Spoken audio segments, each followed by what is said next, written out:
ગુજરાતીમાં અલગ અલગ શબ્દો એવા યુઝ કરે ને કે જેમ મજા આવી જાય એમ તમને. જેમ કે અહીંયા કોઈ છોકરા મસ્તી કરતા હોય, નાના છોકરા મસ્તીખોર હોય, તો એને શું કે અમારો છોકરો મસ્તીખોર છે. વધારે અમારો છોકરો ધમાલ કરે છે. અમારા બાજુ શું કે ખબર? અમારા રાઘવ ગાન માકડો છે. તમે નોર્મલ માકડું કહી શકતા હતા. તમારે એક્ઝેક્ટિવ લગાવવાની જરૂરત નથી. તમે એક્ઝેક્ટિવ લગાવીને કે કેવું માકડું? ગાનવાળું માકડું. હા રાઘવ તમારો કુલદીપક છે ના, ગાન માકડું છે. ઘરનો વારસદાર ના, ગાન માકડું. તમે લેવલ વિચારો છો કે મસ્તીખોરથી ગાન માકડું. અને એનથી લેવલ નીચે લાવવું હોય તો શું કહેતા ખબર છે?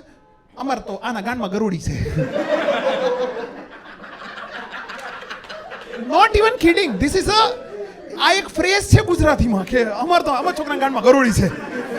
એક દિવસ મારા કાકાનું અમે ગયા હતા, મેં કીધું ક્યાં છીએ? તો કે તારા ગાનમાં ગરોડી કઢાવા જઈએ છે. હું ફૂલ પેન્ટ પહેરીને નીકળ્યો.